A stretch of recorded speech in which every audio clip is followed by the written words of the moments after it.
إن الحمد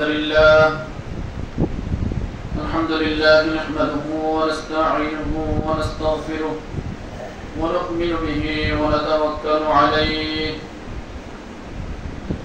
ونعوذ بالله من شرور أنفسنا من يهد الله فلا مضل له ومن يضلله فلا هادي له ونشهد أن لا إله إلا الله وحده لا شريك له لا وزير له ولا نظير له ولا مثل له ولا مثيل له ونشهد أن سيدنا ومولانا وأولانا محمدا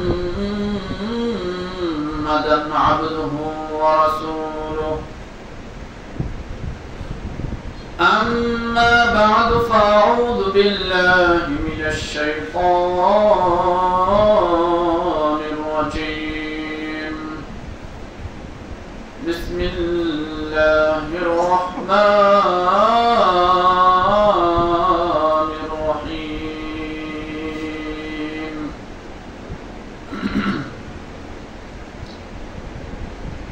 يا أيها الذين آمنوا لا تتخذوا بطانة من دونكم لا يألونكم خبالا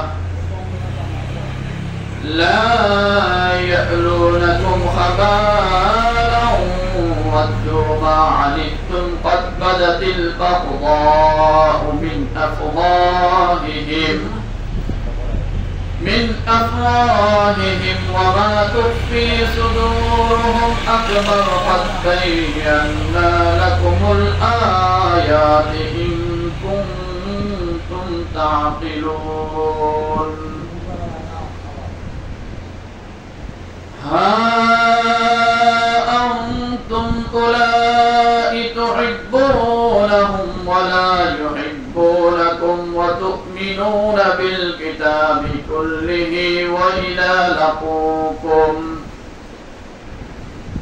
وإذا لقوكم قالوا آمنا وإذا خلوا عضوا عليكم الأنامل من الغيظ قل موتوا بغيظكم إن الله عليم بذات الصدور إن تمسسكم حسنة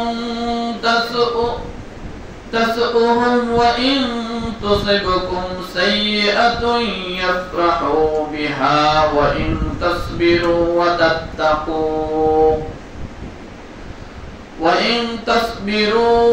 وتتقوا لا يضركم كيدهم شيئا إن الله بما يعملون محيط وقال رسول الله صلى الله عليه وسلم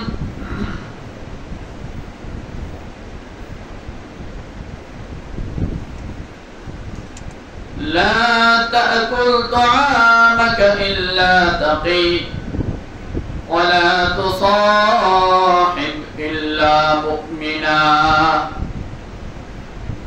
وقال عليه الصلاة والسلام من تشبه بقوم فهو منه أو كما قال النبي صلى الله عليه وسلم بلغ العلا بكماله كشف الدجى بجماله حسنت جميع خصاله صلوا عليه وآله আলহামদুলিল্লাহ মুআজ্জাজ মুকাররম সম্মানিত হাজিরিনে মজলিস মহান রব্বুল আলামিনের শুকরিয়া জ্ঞাপন করি যে আল্লাহ রব্বুল আলামিন আমাদেরকে এই বাংলাদেশের বিপর্যয়েও আমাদেরকে ভালো রাখছেন, সুস্থ রাখছেন, সহি সালামতে আল্লাহর ঘর পর্যন্ত আসার মতো তৌফিক দান করছেন। সেজন্য দিল থেকে শুকরিয়া জ্ঞাপন করি, আলহামদুলিল্লাহ।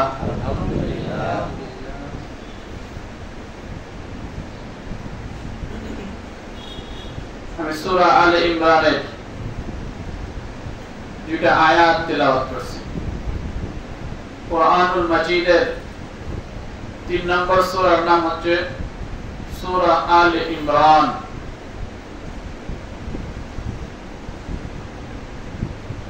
এর 118 এবং 119 নম্বর আয়াতে আল্লাহ রাব্বুল আলামিন মুমিন মুত্তাকিদেরকে, যারা আল্লাহকে মানে, আল্লাহকে বিশ্বাস করে, তাদের জীবনের সফলতার জন্য, তাদের কামিয়াবির জন্য, তাদের মুক্তির জন্য সুন্দর এক সাজেশন, সুন্দর এক গাইডলাইন আল্লাহ রাব্বুল আলামিন এই আয়াতের মধ্যে দিয়েছেন। যদি আজকে আমাদের মুসলমানরা এই কথাগুলো মানত, আল্লাহর এই সাজেশন অনুযায়ী চলত, আমল করত, তাহলে আমাদের উপর পুরো বিশ্বে যে বিপর্যয়, এই বিপর্যয় দেখতে হইত না। এক তো আমাদের উপর বিপর্যয় আসার অনেক কারণ, এক তো আমরা গুনাহগার, আল্লাহর নাফরমান, সেজন্য আল্লাহ বিপর্যয় দেন। সেটা আল্লাহ রাব্বুল আলামিন এক আয়াতের মধ্যে বলছেন, যাহাল ফাসাদু ফিল বাররি ওয়াল বাহরি বিমা কাসাবাত আইদিন নাস। জলস্থলে যত অশান্তি আর দুর্ভোগ, সবগুলো মানুষের হাতের কামাই। ওখানে আল্লাহ সব মানুষের কথাই বলছেন। বাকি মুমিন মুসলমানদেরকে কাফের এবং মুশরিকরা, বেদিন এবং বাতিলরা যুগ যুগ ধরে যে ইসলাম এবং মুসলমানকে নিশ্চিহ্ন করে দিতে চায়, সেটা যাতে না করতে পারে আল্লাহ রাব্বুল আলামিন সেই সম্পর্কে সতর্কবাণী করছেন। আপনারা আমার জানা আছে, ইসলামের সূচনা লগ্ন থেকে নিয়ে কিয়ামত অবধি ইসলাম বিদ্বেষীরা, কাফের এবং বেঈমানরা সবাই চায় যে মুসলমান যাতে এই পৃথিবীতে না থাকতে পারে। ইসলামের সূচনা লগ্নে রাসূলুল্লাহ সাল্লাল্লাহু আলাইহি ওয়াসাল্লাম যখন মুসলমানদের মানুষকে দাওয়াত দিতে লাগলেন, তখন মানুষ রাসূলুল্লাহকে অনেক বর্ষনা, অনেক গালিগালাজ, অনেক তিরস্কার করতে লাগলো। তারা রাসূলুল্লাহ দ্বীনকে মানতে রাজি না, নারাজ। কিন্তু রাসূলুল্লাহ অনেক বোঝানোর পরে, বারবার দাওয়াত দেওয়ার পরে, যারা সচেতন, যারা সত্যিকারের জ্ঞান রাখে, যারা বুদ্ধিমান, তারা উপলব্ধি করতে পারছে যে আরবের মুহাম্মদ যে কথা বলে, আব্দুল্লাহর পুত্র মুহাম্মদ যে কথা বলে, এটাই সত্য। আমরা যেটা যুগ যুগ ধরে মেনে আসতেছি, পালন করতেছি, এটা মিথ্যা। সুতরাং সত্যকে গ্রহণ করাই বুদ্ধিমানের কাজ। সুতরাং যাদের কপালে ঈমান জুটছে এবং যারা সচেতন, যারা বুঝতে পারছে, না জেনে শুধু বিরোধিতা করে নাই, তারা সবাই পর্যায়ক্রমে অনেক রক্ত স্রোতের বিনিময়ে ইসলাম গ্রহণ করছে। অনেক নির্যাতন নিষ্পেষণের মধ্য দিয়েও তারা তাদের ঈমানকে নষ্ট করে দিতে দেয় নাই, তাদের ঈমানকে পরিত্যাগ করে নাই। বিশাল লম্বা চড়া ইতিহাস। প্রাথমিকভাবে যারা ইসলাম গ্রহণ করছিল, তাদের উপর নানা বিপর্যয়, নানা মুসিবত, নানা অত্যাচার কাফের এবং জালিমদের পক্ষ থেকে। কিন্তু কোনো কিছুতেই যারা সত্যিকারের মুসলমান, তারা ইসলামকে ত্যাগ করে নাই। এই ইতিহাস সবারই কম বেশি জানা আছে। সব সাহাবায়ে কেরামের উপর সময়ে সময়ে নানা বিপর্যয়, নানা অত্যাচার তারা করছে। তারা দেশ ছেড়ে দিছে, মক্কা ছেড়ে দিছে, তারা হাবেশায় গেছে। এরপরে বিভিন্ন দেশের মধ্যে, বিভিন্ন জায়গার মধ্যে তারা আশ্রয় গ্রহণ করছে। তারপরেও মক্কার কাফের এবং মুশরিক যারা, তারা বসে থাকেনি, বরং তারা চাইছে যে যেখানেই মুসলমান যাবে সেখানেই গিয়ে তাদেরকে আমরা নস্যাৎ করে দেব, ধ্বংস করে দেব, যাতে এই ইসলামের প্রদীপ না জ্বলতে পারে। সেজন্য তারা মদিনাতেও তারা আক্রমণ করছে।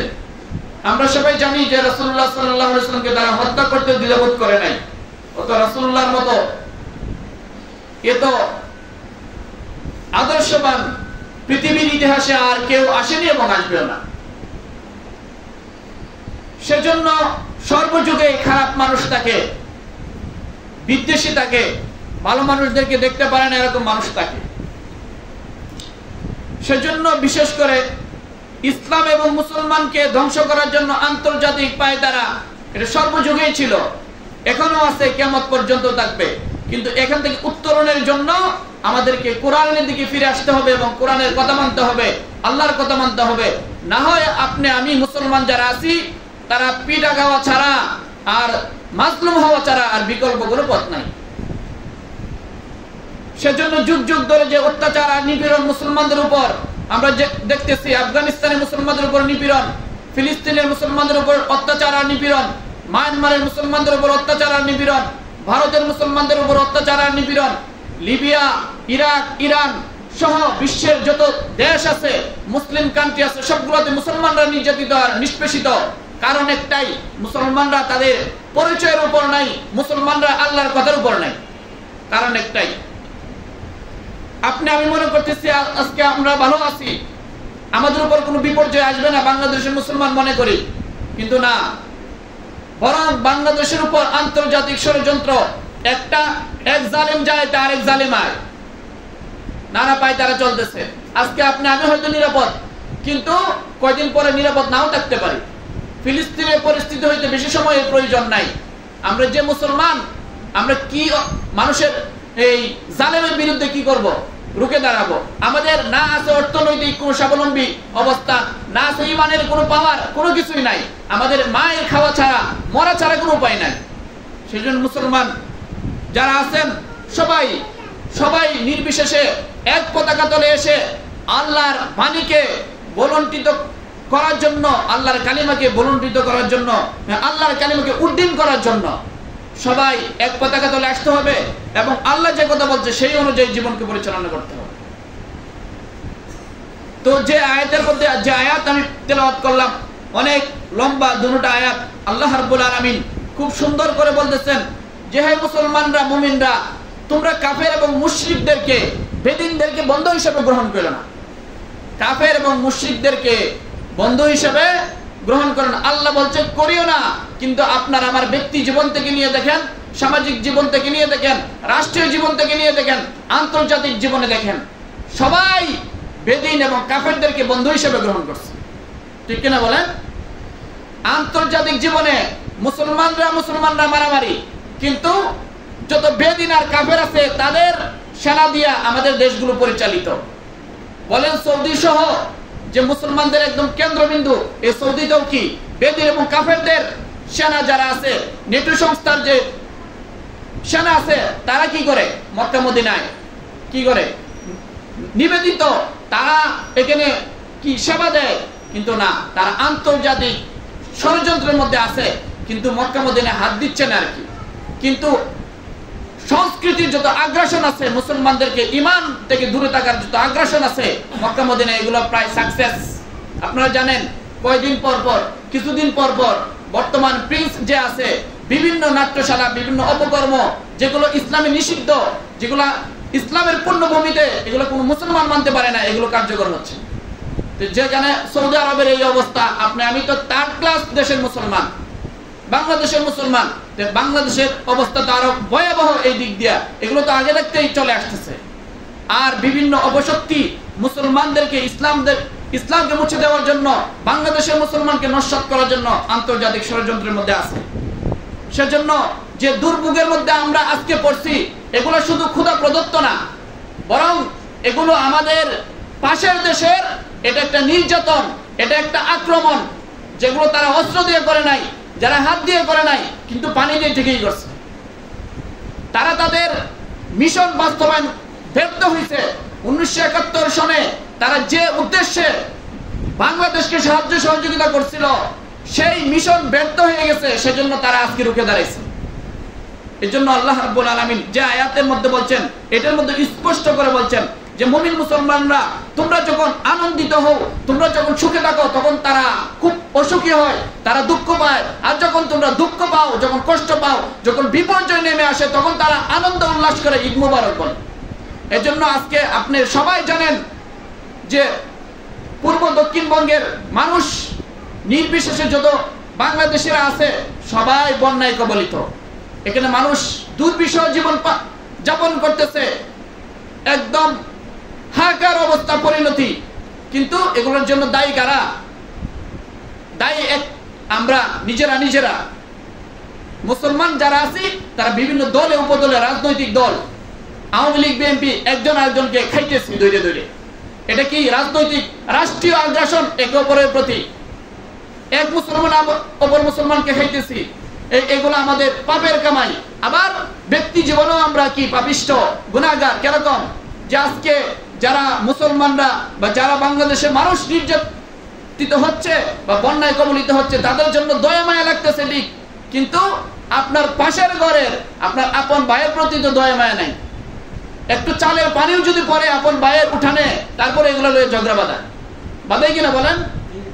নিচের আপন ভাইয়ের উঠানে যদি বৃষ্টির পানি পড়ে বা একটা ক্ষতি করে, তাহলে এটা নিয়ে ঝগড়া বাঁধায়, মামলা পর্যন্ত করায়। মুসলমানরা ব্যক্তি জীবনেও তারা মারামারি, রেষারেষি, হিংসা বিদ্বেষের মধ্যে লিপ্ত। রাষ্ট্রীয় জীবনেও তারা দল উপদলে বিভক্ত হইয়া তারা এই আন্তর্জাতিক ষড়যন্ত্রের কবলে লিপ্ত। সুতরাং আন্তর্জাতিক ভাবে মুসলমান পিটনা খাবে, মাইন খাবে, আক্রান্ত হবে, এটাই স্বাভাবিক ব্যাপার। সুতরাং আল্লাহ রাব্বুল আলামিন এই আয়াতের মধ্যে স্পষ্ট করে বলছেন, হে মুমিন মুসলমানরা, তোমরা সতর্ক হও। তোমরা যদি সতর্ক হও, তোমরা যদি একে অপরে মিলেমিশে থাকো, তোমরা যদি একে অপরে দুঃখ দুর্দশায় এগিয়ে আসো, তাহলে কাফের এবং বেদিনরা তারা যতই সুপার পাওয়ার হোক, তারা তোমাদের কোনো ক্ষতি করতে পারবে না।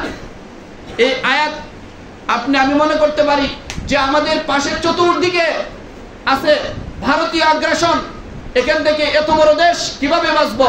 আপনি মক্কার ইতিহাস দেখেন, মুসলমানরা যখন 313 জন নিয়ে বদরে যুদ্ধ করছিল, 1000-এর বিরুদ্ধে জিতছিল কিভাবে? সুতরাং ভয় পাওয়ার কিছু নাই। তারা যদি আগ্রাসন চালায় এবং চালাচ্ছে প্রকাশ্যে, যখন আমাদের পানির প্রয়োজন হয় পানি দেয় না, যখন পানির প্রয়োজন হয় না তখন পানি ছেড়ে দিয়ে মানুষকে মেরে ফেলে। এটা কি আক্রমণ না? এটা কি জুলুম আর নির্যাতন না? সুতরাং এগুলো প্রকাশ্য জুলুম আর নির্যাতন। সুতরাং মুসলমানদের উচিত সর্বোপরি দেশকে বাঁচাইতে হইলে, ধর্মকে বাঁচাইতে হইলে এই ভারতীয় আগ্রাসনের বিরুদ্ধে রুখে দাঁড়াইতে হবে। এই ব্যাপারে ওলামায়ে কেরাম 1971 নাই, আর আগে দেখতেই সুচ্চার ছিলেন। আপনার ইতিহাস তো যারা পড়ছেন পড়বেন, আর যারা একতরফা ইতিহাস পড়েন জানবেন না। 1947 থেকে নিয়ে এই পর্যন্ত যত ইতিহাস আছে, ওলামায়ে কেরাম কোন ভূমিকায় ছিলেন এগুলা পড়া দরকার।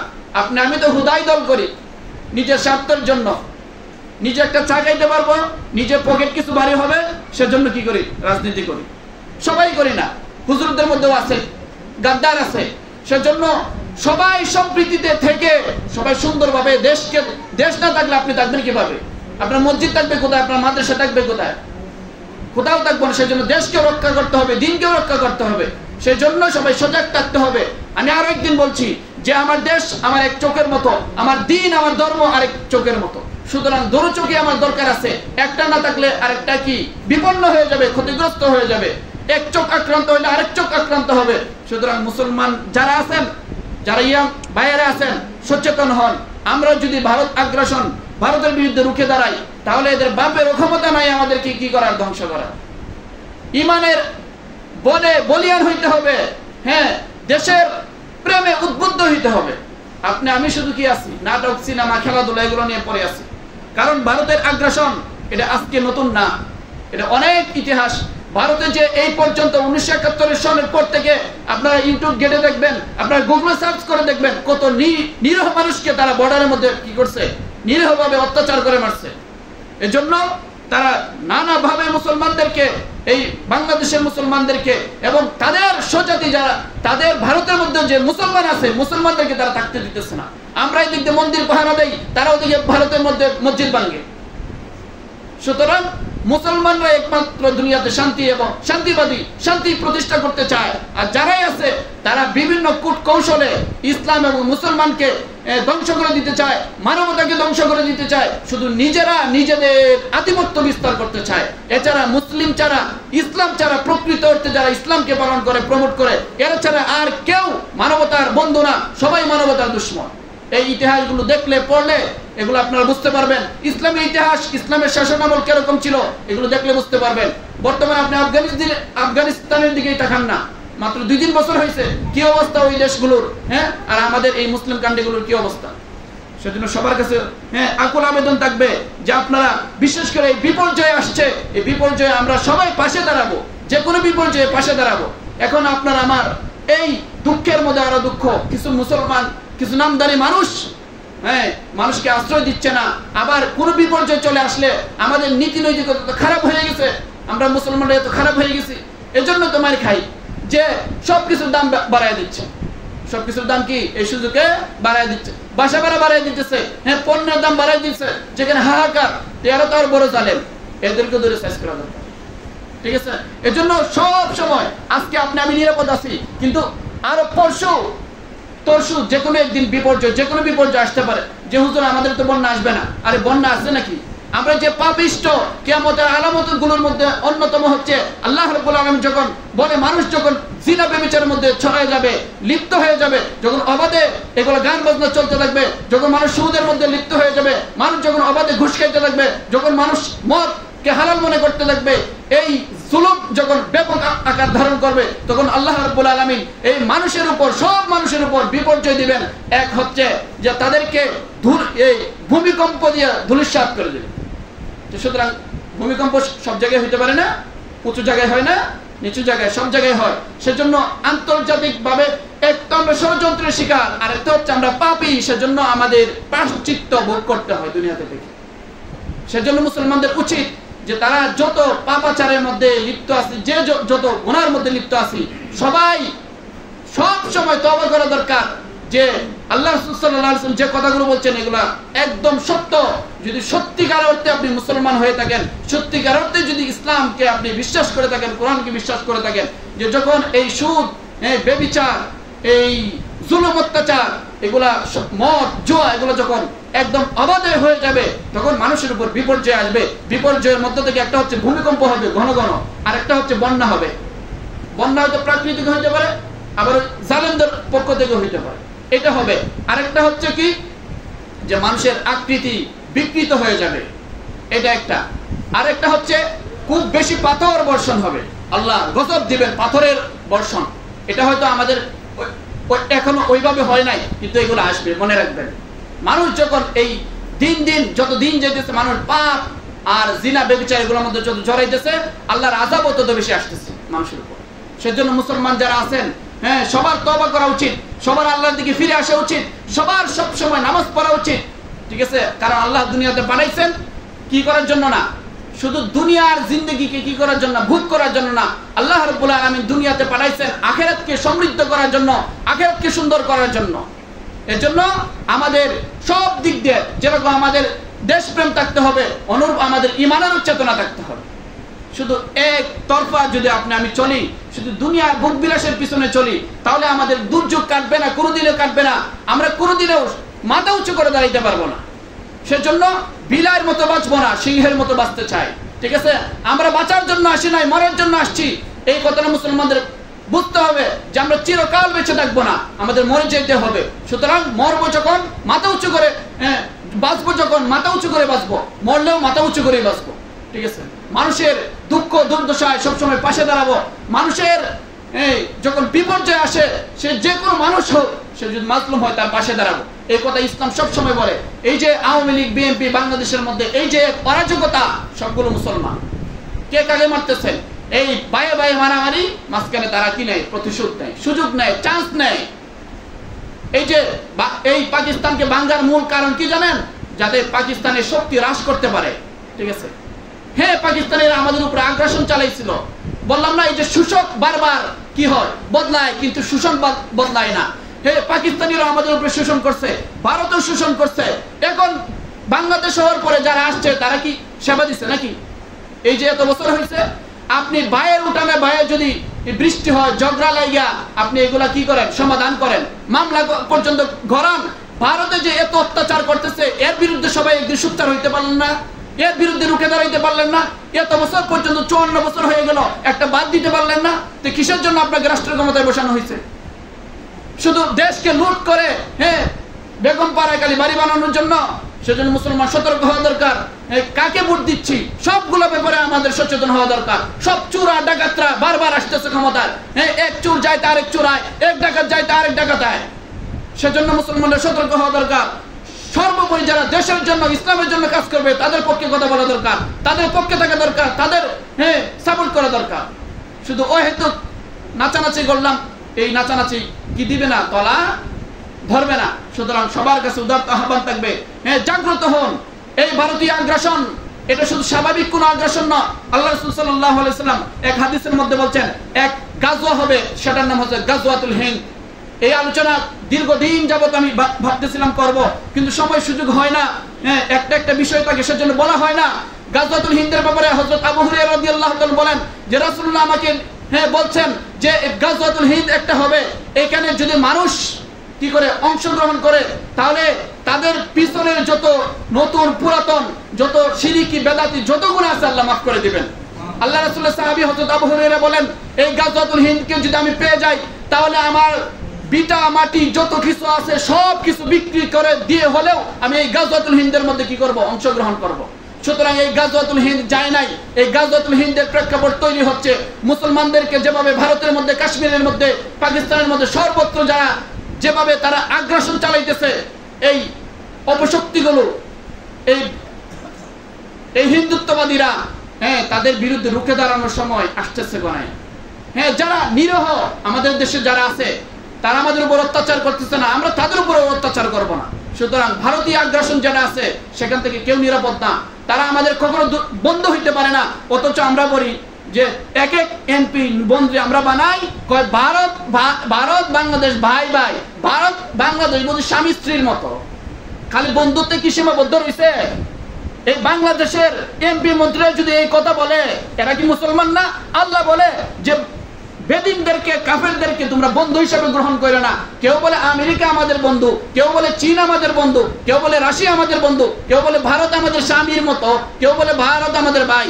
এগুলো সবগুলো ক্ষুধাদ্রোহী কথা, এগুলো সবগুলো আল্লাহ বিরোধী কথা, এগুলো মুসলমানদেরকে ধ্বংস করার জন্য, এগুলো সবগুলো তাদের ধূসর ছাড়া আর কিছু না। সুতরাং মুসলমানদের কাছে উদারতা আহ্বান থাকবে, এই ভারত কখনো মুসলমানদের, এই বাংলাদেশের মুসলমান সহ বাংলাদেশের কোন মানুষের কখনো কাজে আসে নাই, আপনার ইতিহাস পড়ে দেখেন। সুতরাং তাদের ব্যাপারে এবং যত আন্তর্জাতিক ষড়যন্ত্র আছে তাদের ব্যাপারে রুখে দাঁড়ান। এগুলো যুবক ভাইদের প্রতি উদারতা আহ্বান, তারা বিভিন্ন পর্যায়ে কাজ করবেন। যুবকরা বিপ্লব ঘটাইতে পারে, এটা তো 2024 জুলাইয়ের ঘটনা মাত্র। রুখে দাঁড়াইলে কোনো অপশক্তি নাই আমাদেরকে কি করার, মোকাবেলা করার। সবার কাছে উদারতা আহ্বান থাকবে, সবাই সোচ্চার হন, সবাই সজাগ হন, সবাই ঈমানের পথে আসুন, আল্লাহর পথে আসুন। আল্লাহ যে কথা বলছে সূরা আলী ইমরানের মধ্যে সেই পথে আসুন। সেজন্য কাফিরদেরকে, মুশরিকদেরকে আমরা বন্ধু হিসেবে গ্রহণ করব না। আল্লাহ রাসূল হাদিসের মধ্যে বলছেন মান তাশাব্বাহা বিকওমিন ফাহুয়া মিন, যে জাতিকে কি করবে, অনুসরণ করবে, সেই জাতির সাথে হাসরের ময়দানে উঠবে। সুতরাং সবার কাছে উদারতা আহ্বান থাকবে, আপনার সব সময় এক মুসলমান অপর মুসলমানকে বন্ধু হিসেবে গ্রহণ করবেন, আর মারামারি আপসে এগুলা কমাবেন। আল্লাহ রাব্বুল আলামিন সূরা ফাতহের মধ্যে বলেন মুহাম্মাদুর রাসূলুল্লাহ ওয়াল্লাযীনা মাআহু আশিদ্দাউ আলাল কুফফার রুহামাউ বাইনাহুম, যে মুহাম্মদুর রাসূলুল্লাহর সাথী সঙ্গীরা, অনুসারীরা যারা মুহাম্মদুর রাসূলুল্লাহকে নবী মানে, আদর্শ মানে, নেতা মানে, তারা কাফেরদের ব্যাপারে কঠোর কিন্তু নিজেদের ব্যাপারে এক অপরের প্রতি সদয়। সুতরাং সব ব্যাপারে আপনারা সজাগ থাকুন, সতর্ক থাকুন। এই কথা বলে আমার আজকে বক্তব্য শেষ করলাম। ওয়া আখিরু দাওয়ানা আলহামদুলিল্লাহি রাব্বিল আলামিন।